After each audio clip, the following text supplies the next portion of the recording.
So thrombosis does remain the leading cause of death and disability worldwide, and it can kind of come in a couple of different forms, such as the arterial thrombi, like MI or stroke, as well as all the venous thrombi.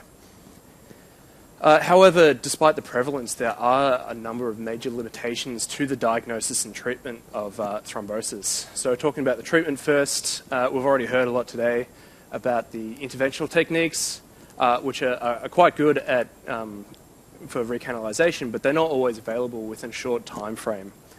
So then the other option are the pharmacological techniques, such as TPA. However, we do get a relatively poor success rate and a low number of eligible patients, and there's this significant risk of bleeding side effects with TPA. So to us, there's really a clear need for improved thrombolytic therapies. And we've gone through how TPA works a dozen times today, but I've already made the animation, so I'll do it again.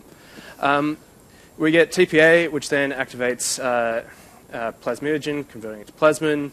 We get lysis of the fibre on the clot, and we get clot lysis. However, as I said, there's a poor success rate, significant risk of bleeding side effects. So one thing we're interested in is targeted thrombolytic therapies. And the way that we want to do this is using targeted nanoparticles with TPA encapsulated within them.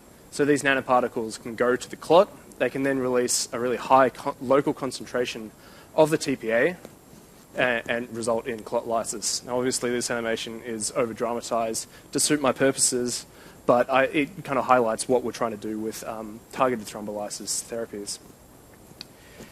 The other thing we're interested in is also looking at the limitations to the diagnosis of thrombosis. So the current gold standards in imaging are quite good at detecting the thrombi, but they can be challenging, especially for identifying things like microthrombi in the small vasculature. So we think that some thrombus-targeted contrast agents might be able to actually improve us in the imaging a diagnosis of thrombosis as well.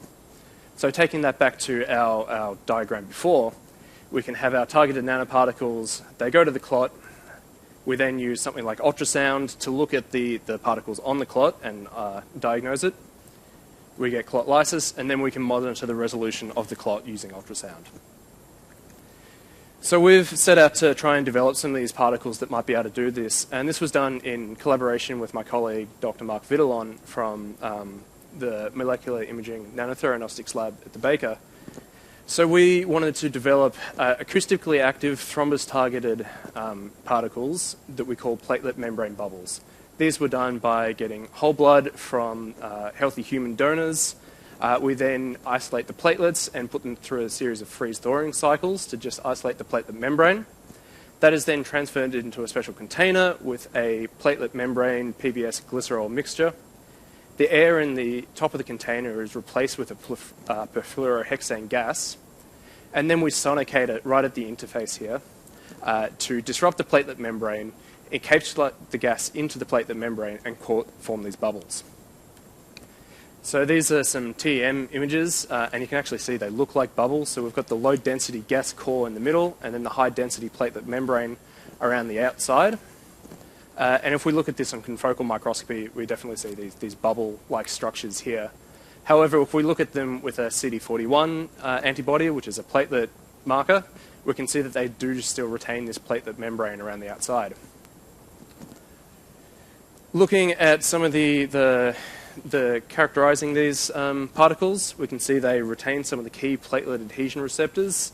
So most notably is GP2B3A, and GP1B or CD42B. However, GP6, which is the main collagen receptor, is lost, which wasn't too surprising to us given that GP6 can be quite readily shed upon platelet activation and cold storage, and given that we've freeze-thawed these platelets a few times, it's, bound to happen. We also looked at the activation status of these particles. So here, using flow cytometry and CD62P, which is a marker of platelet degranulation, we can see that they don't have any of these p-selectin molecules on the surface. And we also don't see the activated form of GP2B3A as measured by this PAC1 antibody. If we then stimulate them with thrombin to try and induce any sort of activation, we get nothing. So they're functionally inert, at least in response to soluble agonist stimulation. We also looked at platelet aggregometry. On the left-hand side, this is light transmission aggregometry.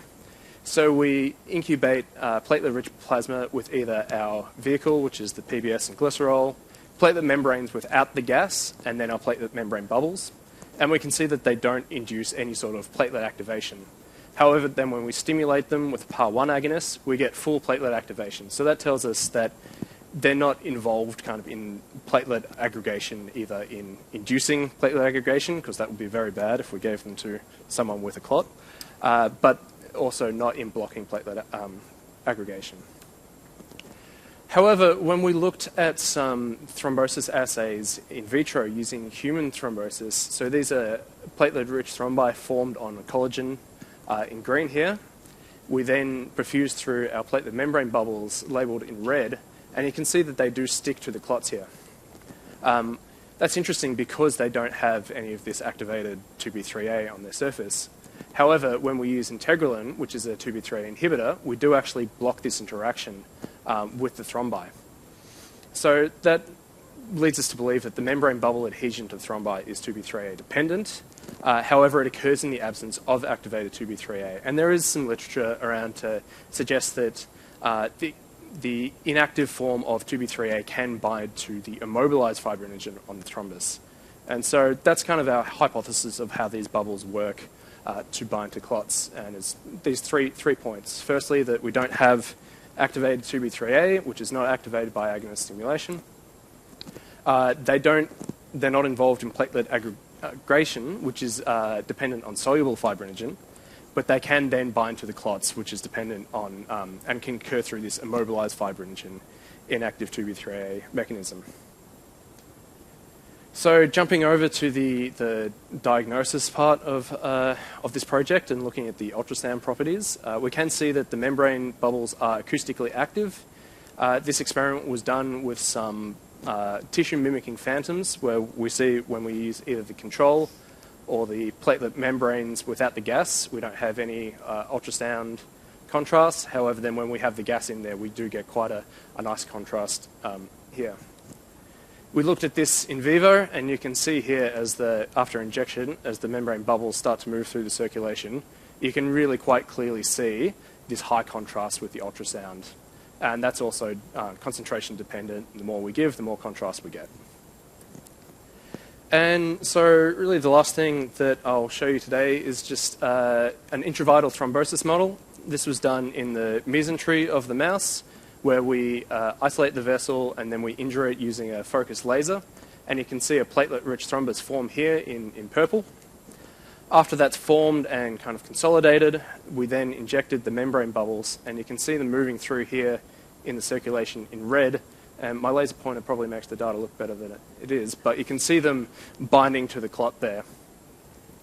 And we also did this with some vehicle controls using the membrane dyes, and we do see that the membrane bubbles bind quite specifically to the clots.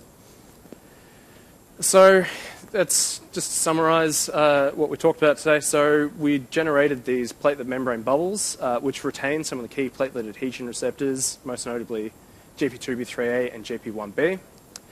They can bind to human thrombi via this immobilized fibrinogen, but they don't impair platelet aggregation or promote platelet aggregation.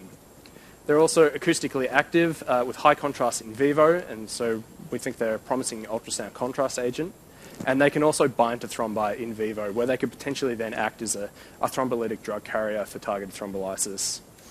So that is really kind of the next things that we want to do with this work. So we want to then start looking at drug loading them for like the thrombus-specific delivery or release of TPA, or start looking at DNase, or we could really use them for anything we want to deliver to a clot, as well as looking at the thrombus-targeted ultrasound, because we haven't been able to perform this experiment yet, but that's something we're really interested in. And then looking further, if we can then load these membrane bubbles with other contrast agents for improving things like MRI in stroke. And lastly, so this work was published quite recently, so if you're interested, then please check it out. And yeah, lastly, I'd just like to thank the people in the lab, so especially Mark Vidalon and Zhao Wang, who are from the Molecular Imaging Theranostics Lab and helped really drive this work forward. And I'd also like to shout out a couple of students who are here at the meeting. So Julia has a poster tonight. Samantha spoke earlier today, and then Thomas is very good at dodging lab photos, but he's also got a poster tomorrow. So please go say hi to them and check them out. All right. Thank you very much.